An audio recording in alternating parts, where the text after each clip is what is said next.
Thank everybody for being here. I mean, this is a pretty important moment for me, announcing my official retirement. And it's been a great ride. I played 14 years in this NBA, and I was able to have a successful career. I persevered through a lot. I stayed focused. My determination was always there. I think it's a good message that for the youth to also just keep in mind that sometimes you're faced with challenges throughout your career playing this game of basketball. Always got to keep your mind on the game and stay focused.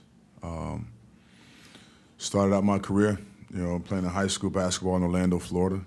It was a mission of mine to become an NBA star.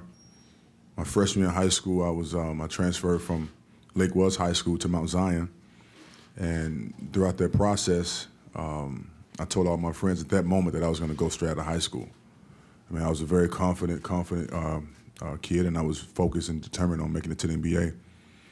Then once I got there, I teamed up with some guys in Phoenix with, Penny Hardaway, Stephon Marbury, Tom Gugliotta, guys who was great, mentors and vets for me when I got to the NBA. And from that point, I learned from everything they taught me, and then I went on and teamed up with Steve Nash, and we took that show and changed basketball from that moment. Then I got here in New York, and that was a very, very, very, very special moment for me. So I cherish every moment of that in my time here in New York. And I left here to search for a championship. I went to a couple of teams, Dallas and also Miami, to try to contend for a title. I knew my time was limited within the NBA, so I wanted to take advantage of that and try to compete and win a championship. So from that standpoint, I think my career has been a successful career. I got a chance to really show my family, my children was able to watch a lot of the games and really enjoy the atmosphere of an NBA career and the father being an NBA player. So for the most part, it was a great career, and so we can take it from there.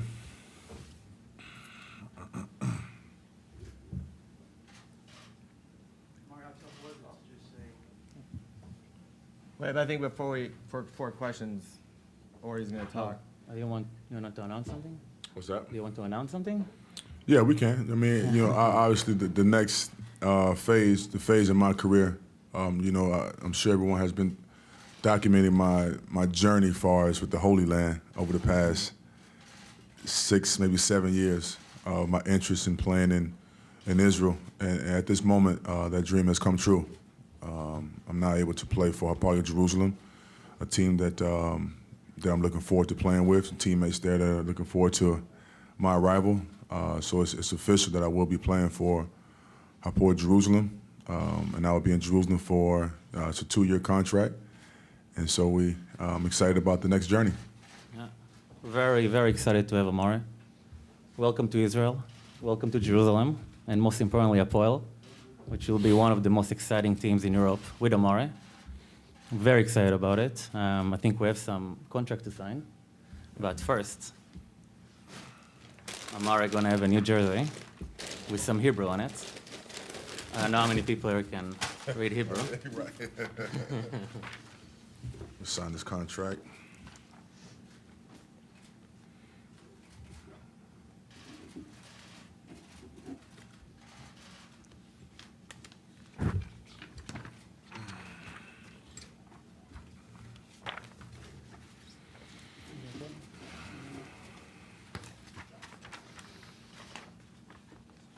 Last page. All right. It's official. It's official. It's like the dream come true when I was in high school. I always wanted to put on my college hat to see what school I was going to. Never did it. Never. I put on the NBA hat from that point. Or number 1 for Amar'e in Jerusalem. That says Stoudemire in Hebrew. Yeah. Let's do it.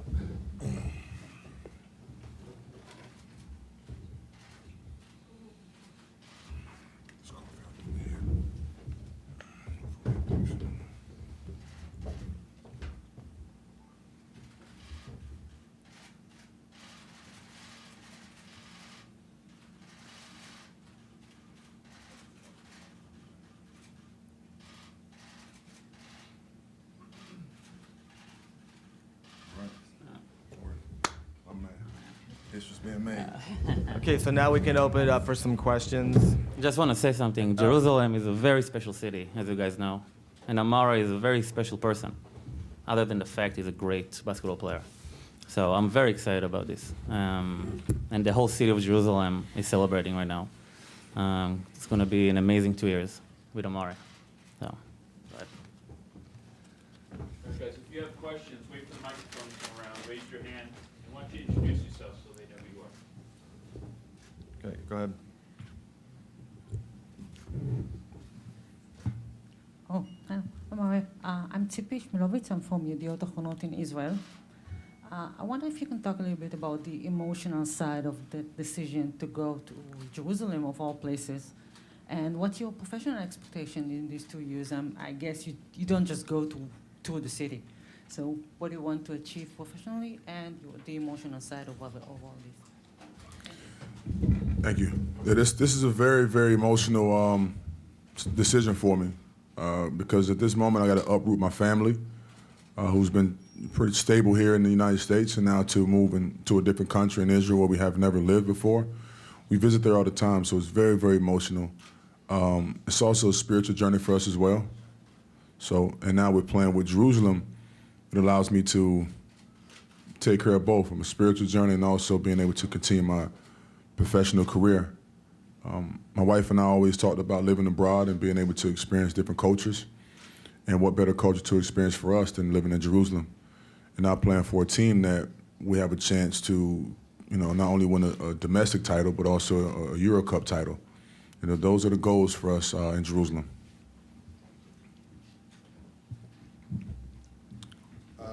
Hey, Amar'e, congratulations. How was the team this past season, and do you think your addition can make them a champion? I mean, and is your knees, holding up pretty well? Absolutely, Berman. I mean, I started 37 of my last 40 games last year at the Miami Heat. I was healthy all season. My body felt great. So I wanted to retire on a good note, on a healthy note from the NBA. And so I was able to accomplish that. How good is this team, do you think, the Israeli team? I mean, could it win an Israeli League championship? I mean, we won the championship last year.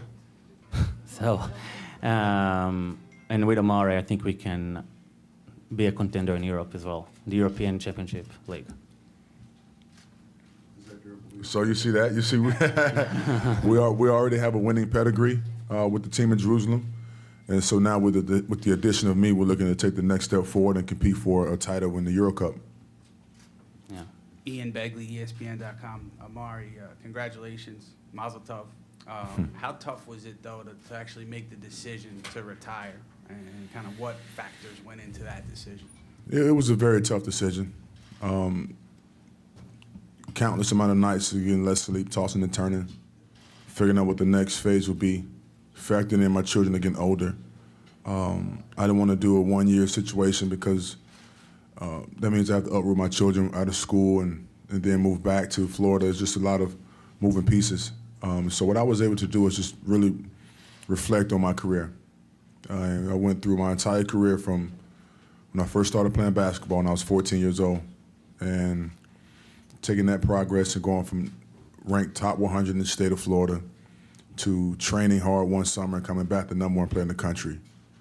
And then having, talks about me being drafted top 5 during my 11th grade year.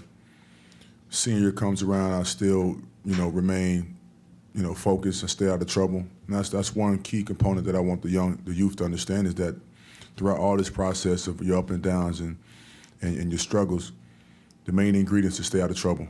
You stay out of trouble and keep your head into your schoolwork, and you'll be okay.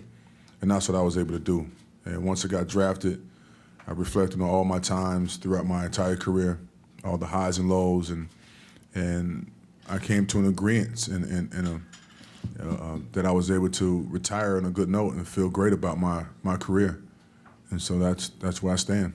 Yeah, I also want to just make one note too, because I read different things. So for the record, Amar'e had several offers from NBA teams, but they weren't playoff teams, and he didn't want to, just as he said, move his family to a place just to play, just, you know, for the sake of playing. You know, he wanted to either compete at the highest level with a playoff team or you know, not, or do this. And he's talked about this for years, so it made sense. And so just for the record, because I've read a lot of things, I want to make sure that's known. Amar'e, do you feel now you're an ambassador for the game of basketball in Israel? And also, did it mean to retire as a Knick for you? Yeah, I mean, obviously playing the NBA for so long and building a relationship with Commissioner David Stern and also now Commissioner Adam Silver, there's ways we can still be connected within the NBA, even in Israel, because the NBA is a global brand. And with me being in Israel, allow us to really keep a foot in the NBA and also globally.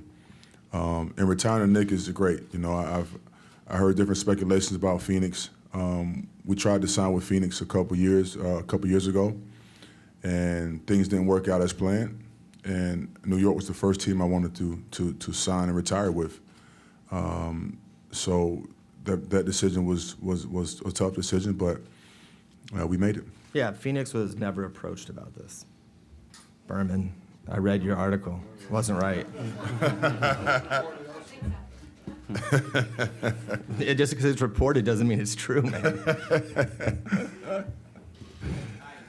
from Channel 2 in Israel. What should the Bull fans should expect from you next year? I mean, just go on YouTube and look up the top 100 plays from Amar'e Stoudemire. That's what you're going to get. And a follow-up for Uri. How hard was it to convince him to come play in Israel? It wasn't too hard. It's really a decision that came from him. I think he wanted to do that.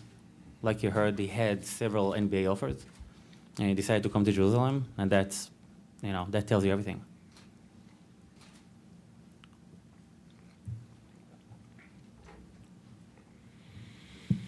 Yeah, did the Knicks look into it? I mean, did you have talks about actually trying to play here, or they had too many numbers? Yeah, I think the Knicks roster is pretty much full at this moment, and so I came to a decision to retire. So once I agreed that I'm going to retire, then that was the end of that, you know. And so I wanted to retire in a place where I felt like it was a great fit for me and a great transition into the next phase of my career. So I look at this not even as a retirement. I look at it as a graduation because, you know, NBA is a fraternity. It's like a school, man. I mean, you truly all the guys that play in the league, we all know each other, and we know our history and the guys that paved the way before us. And so now with this transition, it's more of a graduation, you know, for me. So I look at it as a graduation more so than a retirement. John on Knicks.com. As you reflect on your career here in New York, what are some of the moments that stand out in your mind? The moments when I first signed with New York, that experience goes unmatched. I mean, the red carpet was laid out, the doors were open.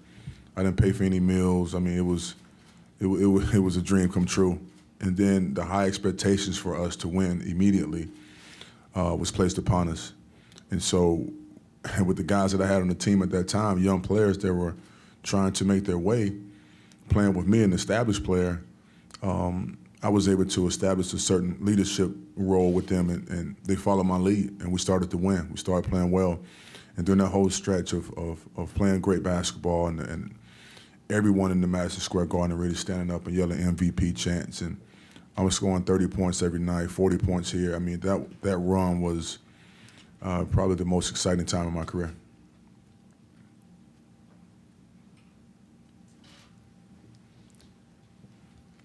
Any other questions? Amar'e, I know you guys weren't in the same situation, but would you have any advice to a guy like, you know, Derrick Rose coming into this market for the first time, and he's going to be, you know, under the spotlight here? What would your advice be to Derrick? I mean, my advice to Derrick Rose is just to always keep basketball first, and that's what I did. I mean, I stepped into this role when I first got here, and it was basketball first. Even though I indulged in the red wine baths and the Broadway shows and the Met Operas, and, you know, the fashion shows, I indulged in all these beautiful things that New York has to offer. But my main focus was basketball and giving my heart and soul to the Knicks organization, and that's what I did. We had a good team. I like what Phil did this year with the team. They brought in some very key pieces. Now it's a matter of gelling together, building that chemistry, and I have faith that the guys on this team can have a really good year. Okay, anybody else? Isola, you're awfully quiet over there. What happens if, There's Isola. what happens if, you're playing really well, and what if a team, it's happened before, where guys come back from Europe in March or April, maybe join, Your season goes to would June. that be something you would consider, or you're locked in? No, I'm in. I'm locked in. Hopefully, we win a championship. We should win it. You know, if we make it to the championship rounds, we will play until June. So this is a contract that's going to last the entire season, and it's going to be a great experience for myself and for my family.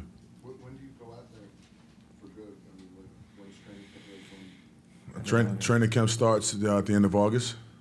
School starts at the end of August. So it's going to be a pretty smooth transition for us. My wife and I are going over now next week to figure out the schools and where we're going to live. And after that, I fly back to Miami, Florida, and train for another week and get ready for training camp.